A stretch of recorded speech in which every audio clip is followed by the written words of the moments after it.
3 true, scary stories. Christmas horror creepypasta that will chill you to the bone. As the snow gently falls outside and the lights on Christmas trees twinkle in windows, the world seems at peace. The holiday season is upon us, a time when families gather, gifts are exchanged, and joy fills the air. But behind the familiar warmth of the season, there is another side, one that doesn't make it to the Christmas card photos. A side shrouded in darkness, where long-forgotten horrors lie dormant, waiting for the perfect time to emerge. We all know the traditional stories, the joy of giving, the magic of Santa, the festive cheer that permeates every corner of our homes. But what if the holiday spirit is not as innocent as we think? What if, buried beneath the glittering decorations and the scent of pine, the true story of Christmas is far darker than we ever imagined? As Christmas approaches, we tend to focus on the cheerfulness of the season, seeking comfort in the familiar songs and well-loved traditions. Yet, there are stories that have been passed down through generations, whispered in hushed tones around a fire, that reveal a very different side of the holiday. These are tales that defy the cheerful facade we've built around Christmas, revealing the horrors that sometimes lurk in the shadows of our most cherished celebrations. Tonight, you will hear 3 stories, 3 true Christmas horrors, that prove not every tale wrapped in red and green brings joy.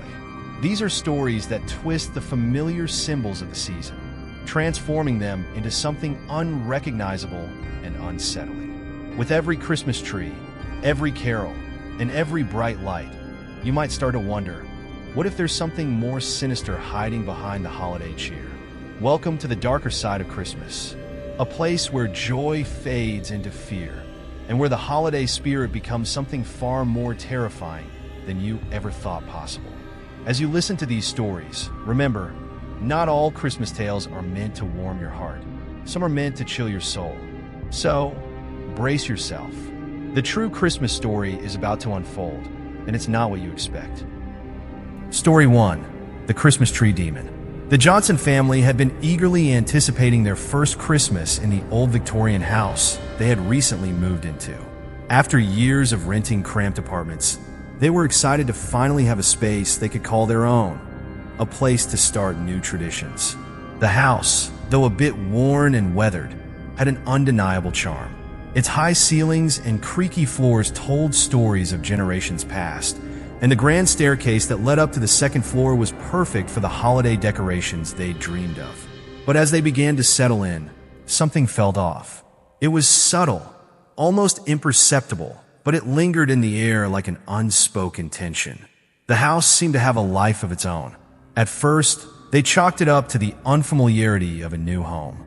Every creak and groan of the old beams felt like a whispering reminder of the house's age. But still, the uneasy feeling wouldn't go away. It was just a week before Christmas when the family decided it was time to bring out the tree. Their young daughter, Emily, was bouncing with excitement as she helped her parents unpack the boxes of decorations.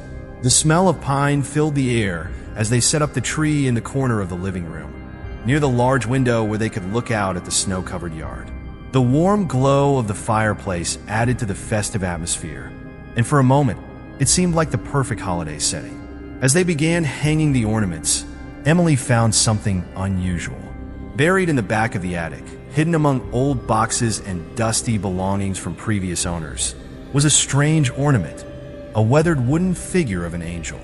It was cracked, its paint chipped, and it looked as if it hadn't been touched in years. At first, Emily hesitated. It looked old, almost ancient, but curiosity got the better of her, and she handed it to her mother. "Look, Mom, this one's different. We should put it on top," Emily exclaimed, holding it up for her mother to see. Her mother, though a bit hesitant, smiled. "Why not? It's unique." She carefully placed it on the tree, positioning it just above the rest of the ornaments. As they finished decorating, the family admired their work. The tree shimmered with lights and decorations, casting a warm glow across the room. But as they stepped back, something felt wrong. The lights on the tree flickered for a moment, almost like a stutter, before steadying again. The room grew eerily quiet. Then they heard it, a soft rustling sound coming from the tree itself. At first, they thought it was just the wind, but the noise continued, a strange, almost rhythmic scratching. "Maybe it's just the branches moving in the breeze," Mr. Johnson said, trying to dismiss the odd occurrence. But as they stood there, the rustling grew louder, and then, inexplicably, the ornaments on the tree began to shift. At first, it was subtle, a glass bauble rolling slightly to the left, a small bell swaying as if caught by an invisible hand. But then, the ornaments began to move on their own, spinning gently, then swaying erratically. "Did you see that?" Emily asked, her voice trembling slightly. "I did," her father replied, his tone uneasy. "It's just the tree settling. Maybe we put too many ornaments on it." But as the minutes passed, the unsettling noises grew more persistent. A soft, eerie hum seemed to come from the tree, barely audible over the sound of their breathing. The lights flickered again, this time more violently, casting strange shadows that danced on the walls. The flickering became rhythmic, almost like a pulse. "Okay, that's weird," said Mrs. Johnson, stepping back. "Let's take a break and go to bed. We're just tired from all the decorating."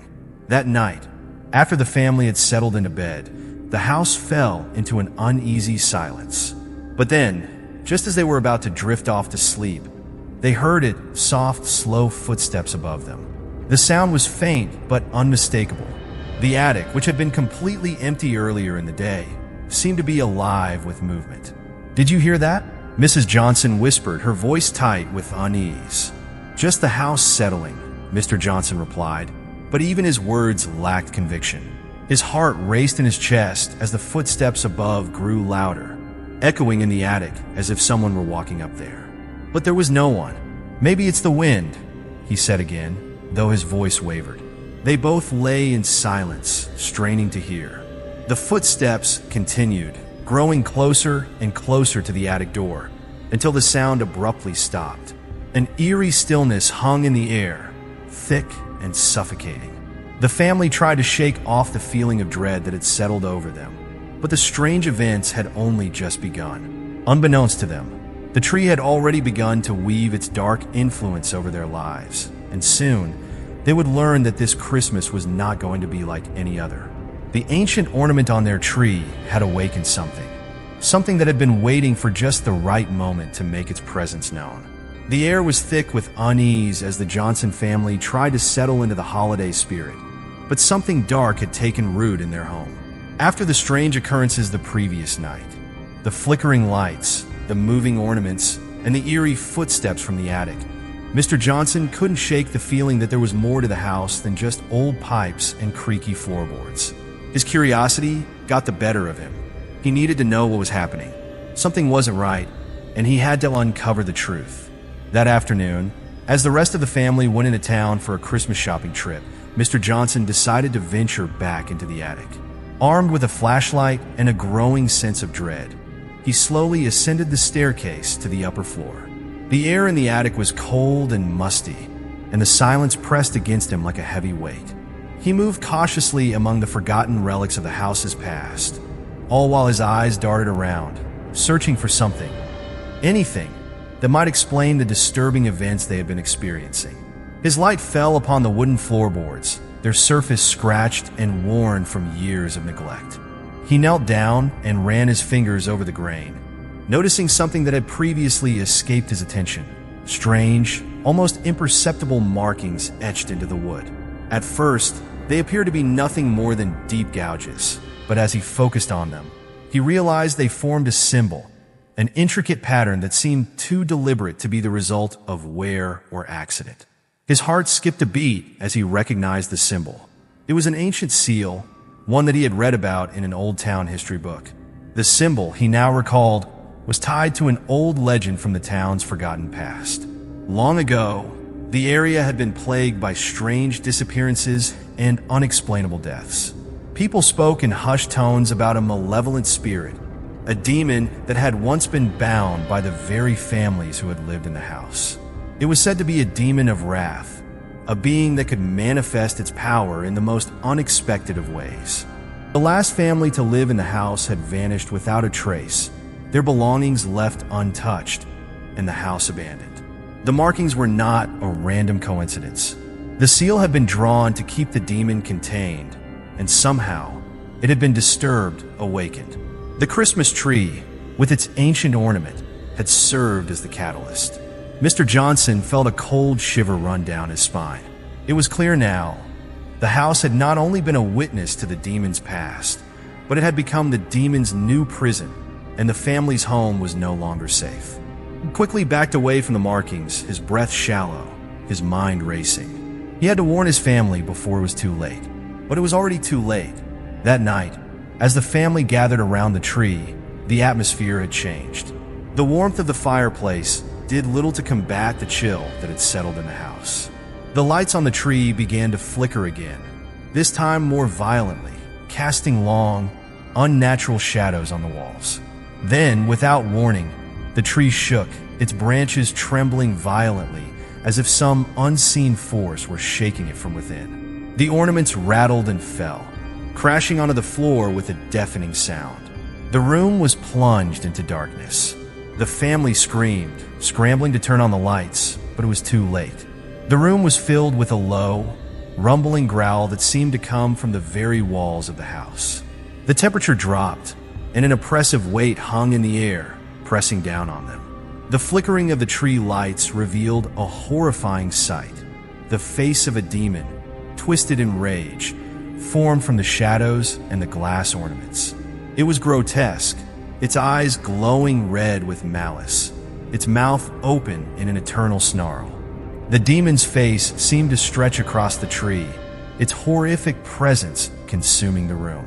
In that moment, the family realized they were no longer alone. The demon, whose wrath had been unleashed, was here, and it was hungry. It began to target each family member one by one. Emily, who had been standing near the tree, was the first to feel its power. The ornaments on the tree swirled around her, suspended in midair before they shot toward her with terrifying speed. She screamed, but no sound escaped her lips. It was as if the house had swallowed the sound itself. The demon's face twisted further in agony, its eyes locking onto her with an intensity that sent chills down her spine. Mrs. Johnson tried to rush to her daughter's side, but the air was thick with the oppressive force of the spirit. The tree groaned, its branches stretching unnaturally as if reaching for them. It was no longer just a tree, but a portal, a bridge to another world, one that had been opened by the cursed ornament. Mr. Johnson rushed to grab his family, pulling them away from the tree, but the house seemed to fight back. The walls groaned, the floorboards creaked and shifted, and the demon's laughter echoed in their minds, sending them into a panic. The presence of the spirit was suffocating, and they could feel it growing stronger by the second. The face of the demon in the tree stretched wider, its glowing red eyes now trained on Mr. Johnson. He could feel its malevolent gaze piercing into him, as if it were feeding on his fear. In that moment, the family knew they had to escape. There was no time to gather their things. They fled the house, leaving everything behind. The front door slammed shut behind them, but the sound of the demon's laughter followed them out into the cold night air.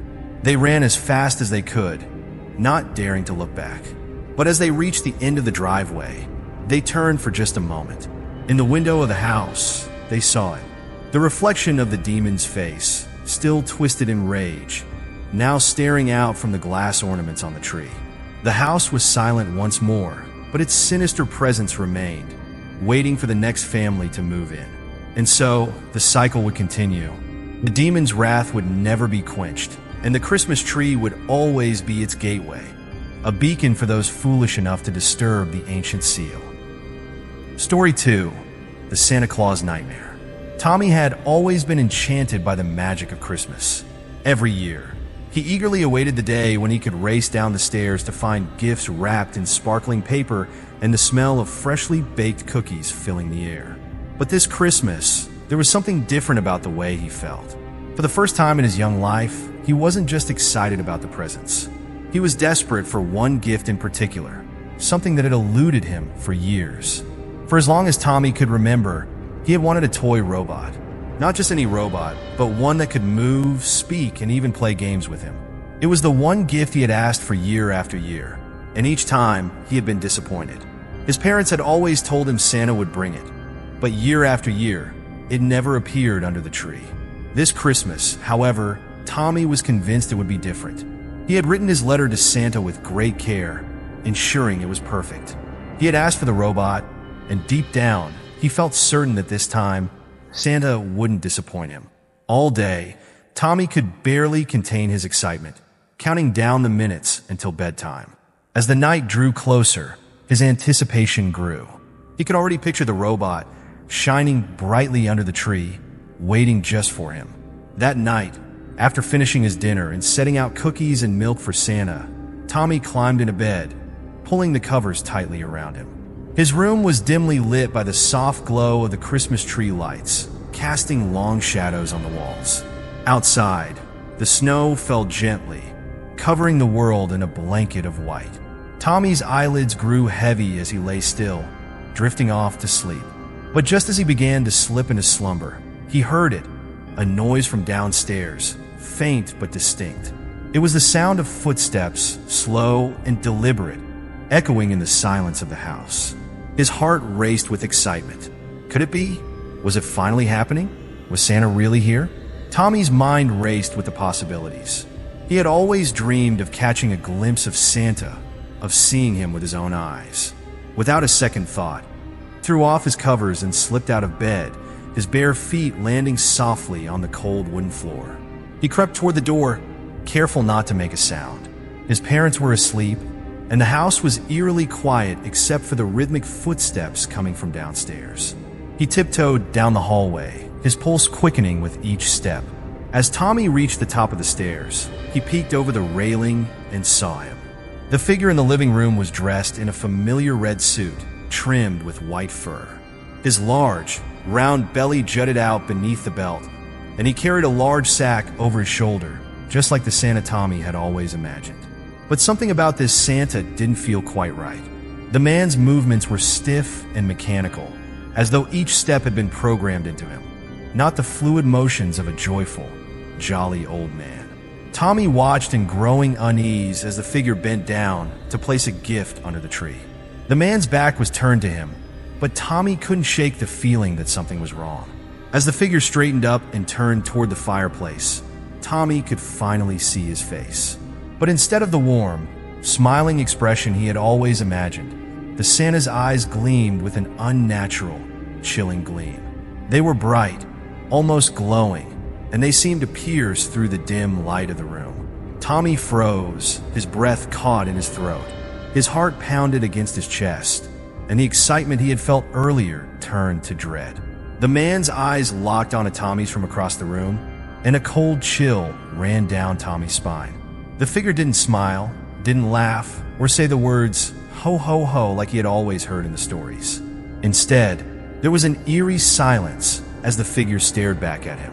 Tommy took a hesitant step backward, but the Santa's gaze never wavered. His movements were slow, deliberate, and unnatural, like a puppet being controlled by invisible strings. Tommy watched as the figure reached into his sack, pulling out a large box and setting it down on the floor with a quiet thud. But it wasn't the toy robot that Tommy had been hoping for.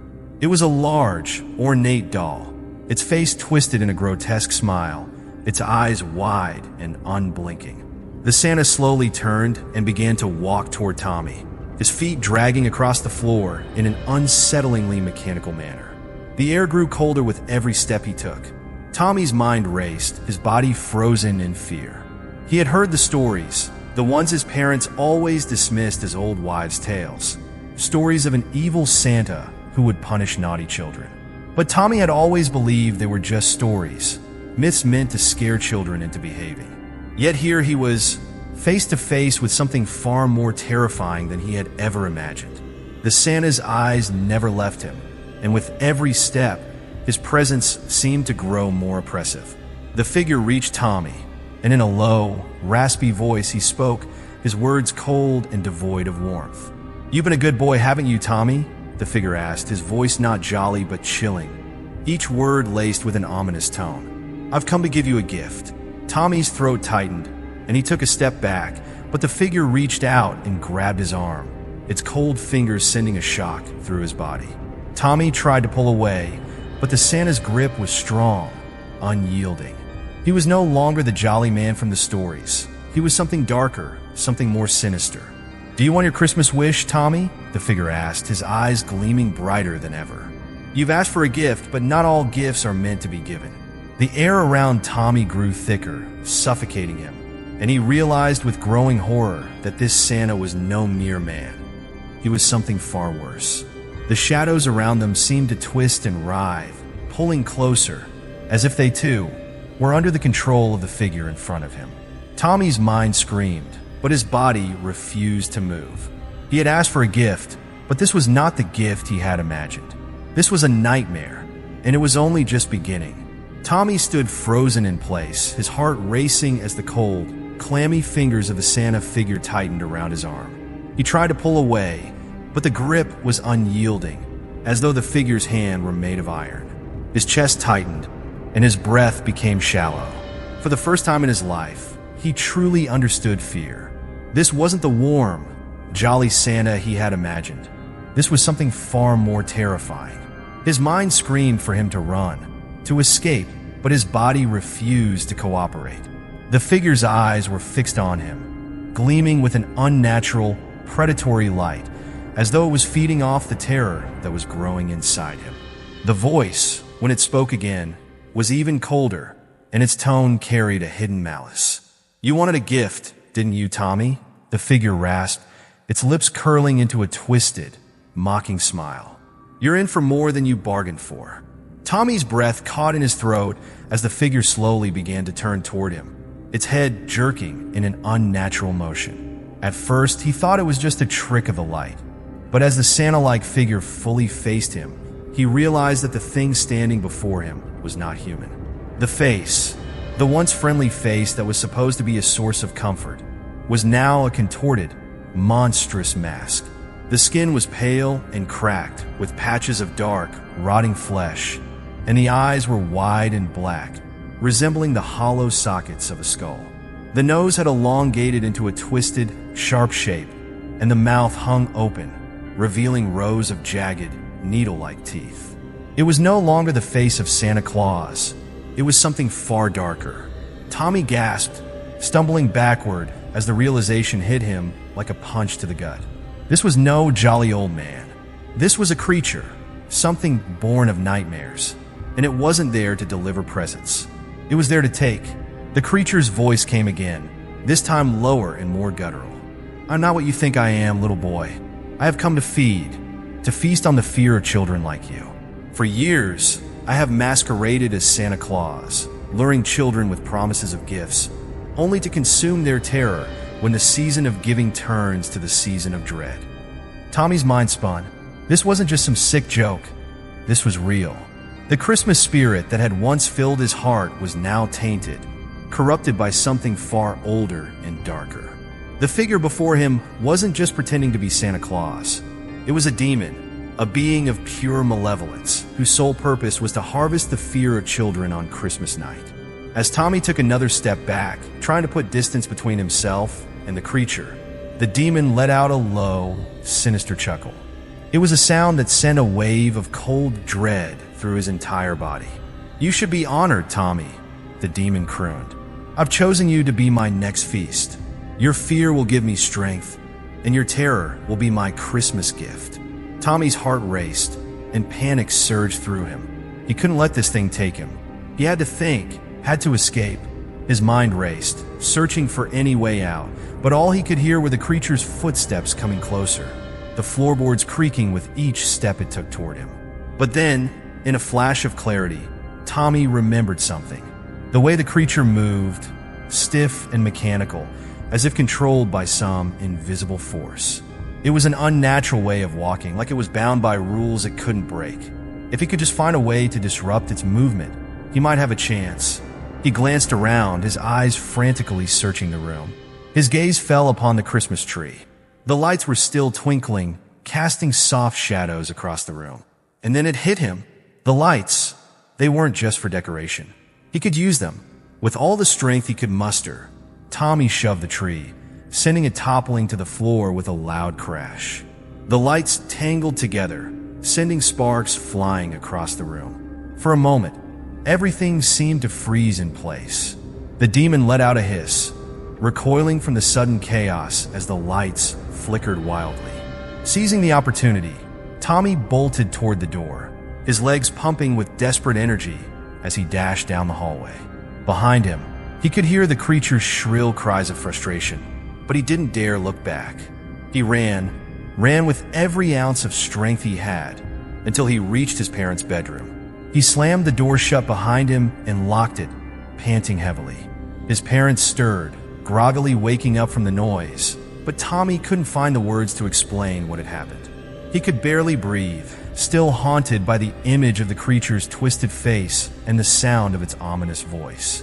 "Tommy," his mother called out, her voice full of concern. "What's wrong? It's just a bad dream. You're safe now." But Tommy couldn't shake the terror that gripped him. He had seen it. He knew what was out there. His parents wouldn't believe him. How could they? They had no idea of the nightmare he had just experienced.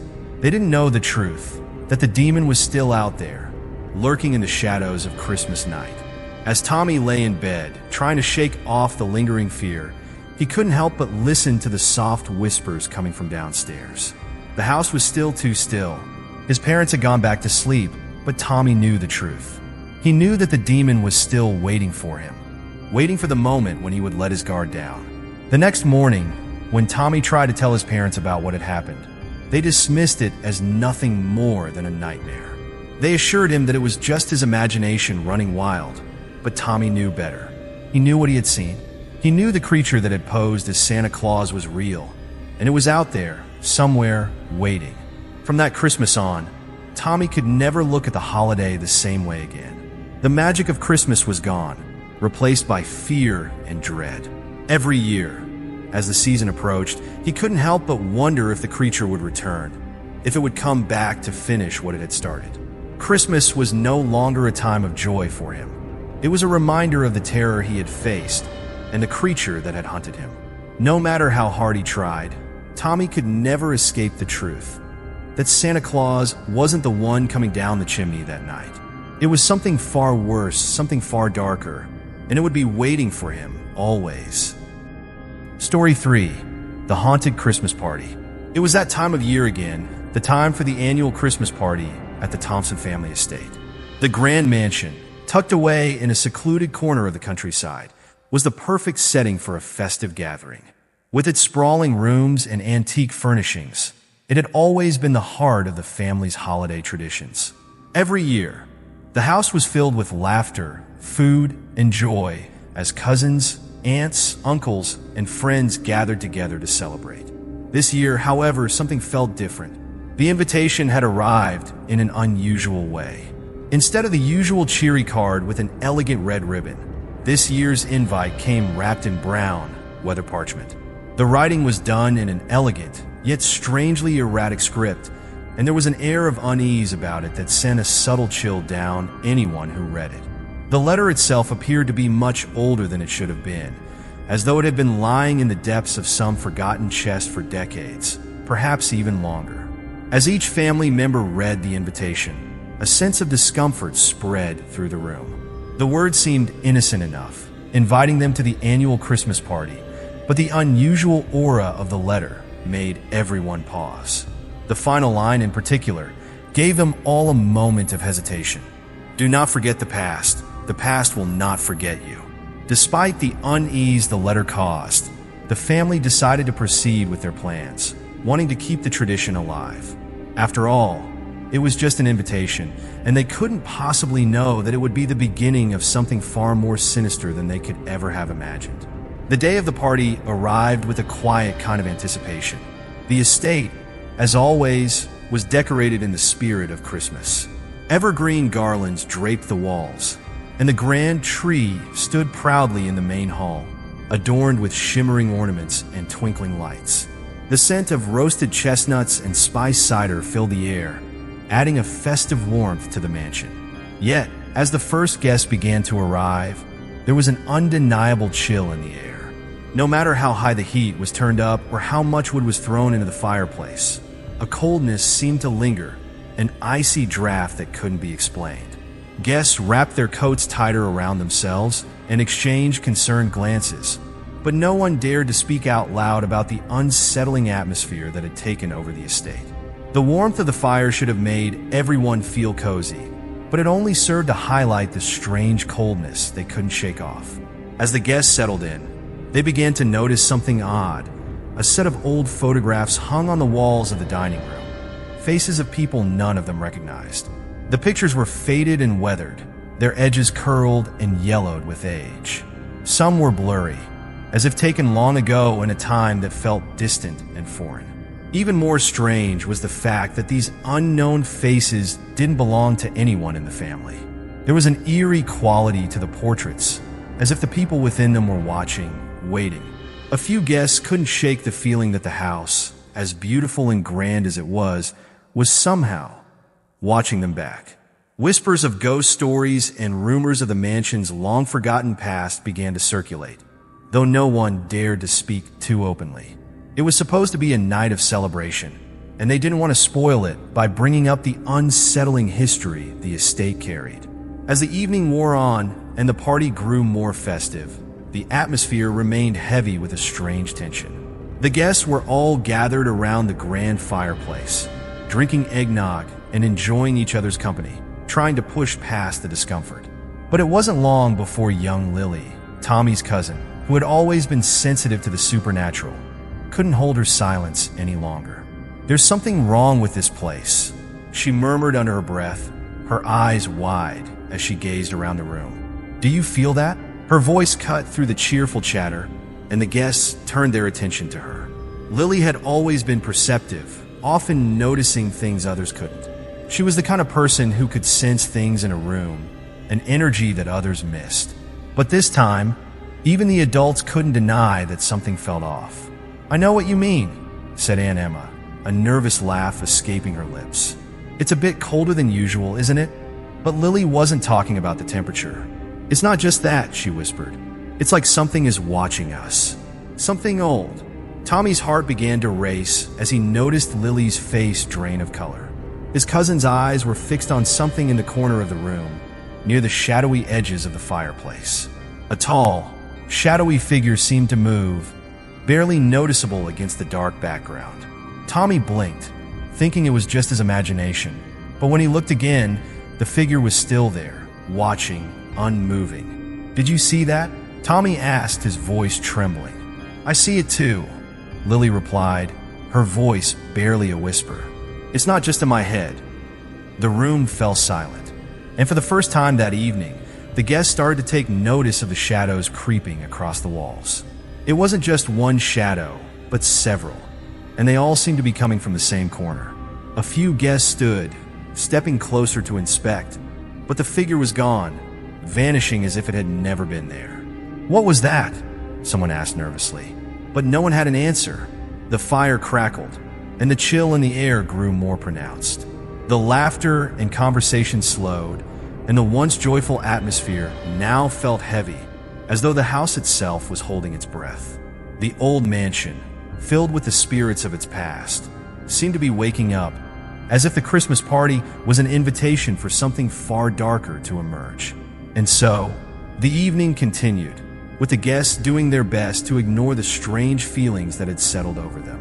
But the coldness lingered, and the shadows seemed to move just out of the corner of their eyes. The night was far from over, and the true horror of the haunted Christmas party was just beginning to reveal itself. The guests stood frozen, their eyes wide with terror as the shadowy figure lingered at the edges of the room. The air had turned thick, colder than it had ever been, and the crackling fire seemed to only amplify the silence. Lily's pale face and her trembling voice were enough to unsettle anyone who heard her. "It's not just in my head, it's them." Tommy had been on edge ever since the shadow first appeared, but now the atmosphere in the room had shifted into something far darker, something colder. His heartbeat quickened as his eyes darted to the same corner where the figure had been, but now it seemed that the figure had drawn closer, materializing from the very walls themselves.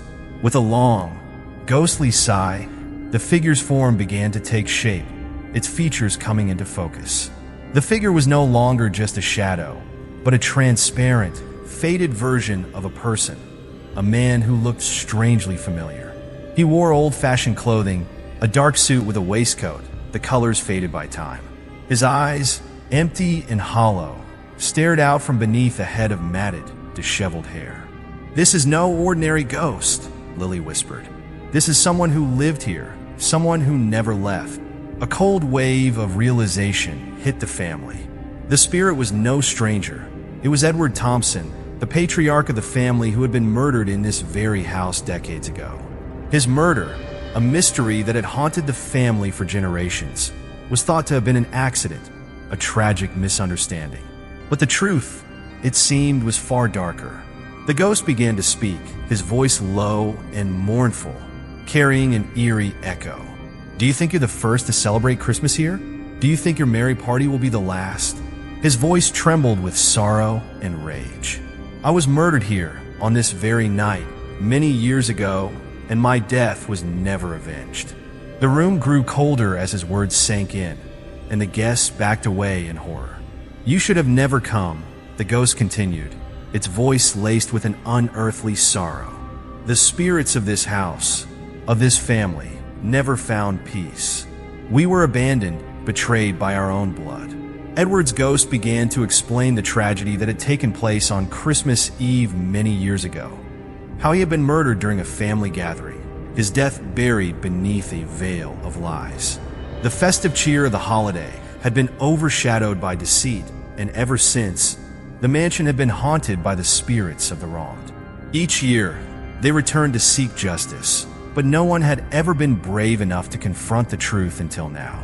As Edward's ghost continued to speak, other shadows began to form, figures from the past, their faces twisted in expressions of grief, anger, and vengeance. The family realized with growing horror that the house had been haunted by the restless spirits of those who had been wronged, those who had met violent ends at the hands of family members, their deaths concealed by lies and deception. The cold grew unbearable, the air thick with the energy of the dead. Guests who had previously brushed off the supernatural began to panic, realizing that they were not merely witnesses to these spirits, but were now part of their haunting. Desperation filled the room as they looked for a way out, but the doors, the windows, everything was sealed shut, as if the house itself had come alive to trap them inside. The house seemed to groan, the walls shifting, the floors creaking beneath the weight of unseen footsteps. The spirits of the past had grown restless, their mournful wails filling the air as they swirled around the room, their faces contorted in agony and rage. They demanded justice, their eyes fixated on the living, their voices low and urgent. The family and guests tried to flee, running toward the exits, but it was as if the house itself had become an endless maze. Each hallway they entered led them deeper into the mansion, further away from any hope of escape. The spirits reached out, their cold hands brushing against the living, pulling some of them into the shadows with unnatural force.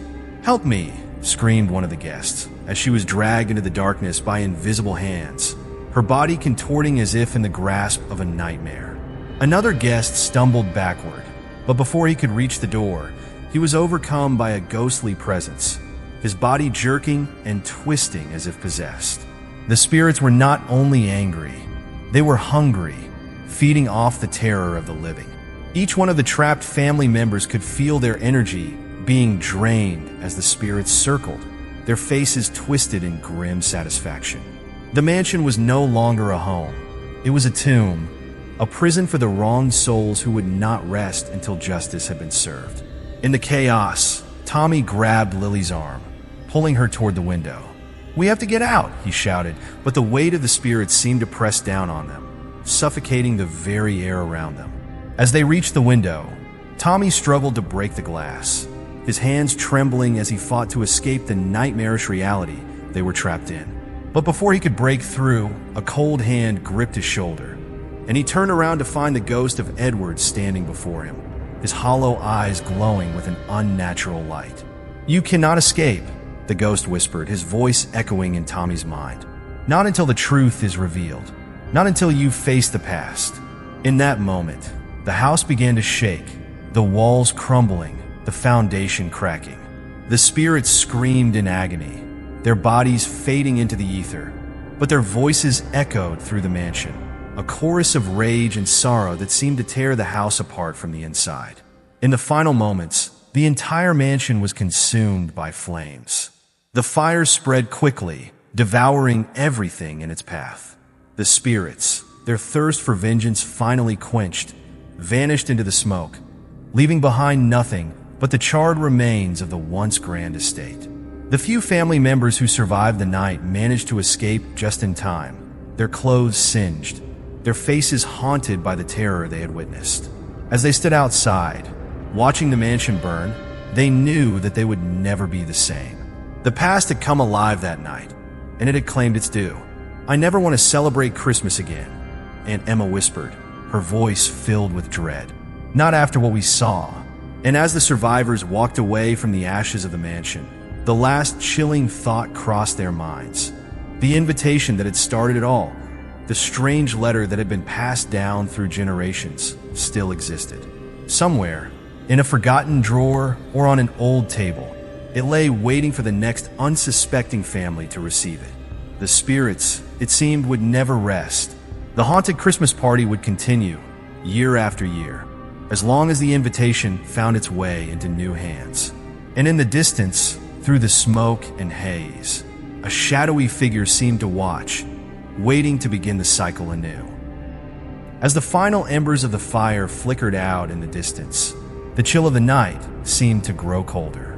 The warmth and joy that Christmas is so often associated with had long since evaporated, replaced by a lingering sense of unease. What had been a festive season filled with laughter, gift-giving, and family gatherings had revealed its darker side through the tales we had uncovered. Stories that pulled back the curtain on the darkness that could lie hidden beneath the shimmering surface of Christmas. Reflecting on the stories, it becomes clear that what we see on the surface of Christmas, the lights, the decorations, the carols, is only part of the picture. Beneath the gleam of tinsel and the scent of pine, there exists a more unsettling truth. The season that is supposed to bring joy and peace can also harbor secrets, unspoken fears, and ancient evils that lie dormant until they are stirred from the shadows. What was once a time for gathering and celebration in these stories became a haunting reminder that the holiday spirit is not always what it seems. In each of these chilling tales, holiday expectations of cheer, warmth, and family togetherness collided with something far darker. The innocent excitement of children eagerly awaiting Santa's arrival was shattered when they encountered a sinister force instead.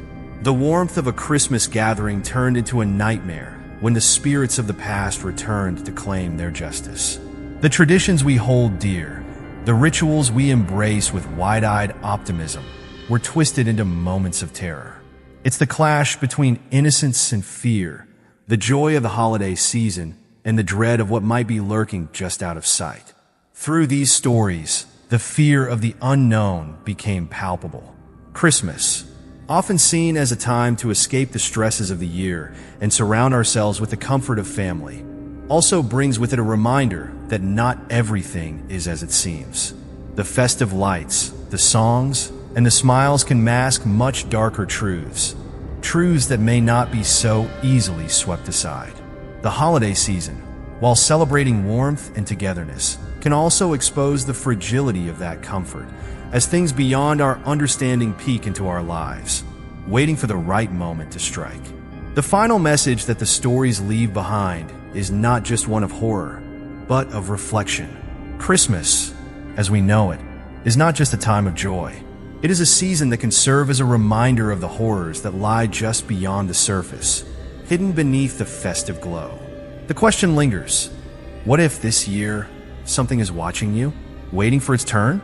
As the season progresses and the year draws to a close, one can't help but feel that something is always waiting just around the corner, waiting for its chance to reveal itself. Christmas, a time of celebration and family, also invites the unknown to join in. In the quiet moments, when the lights dim and the last of the cookies are eaten, Could it be that something unseen, something otherworldly, is waiting to remind us that not all Christmas tales have happy endings?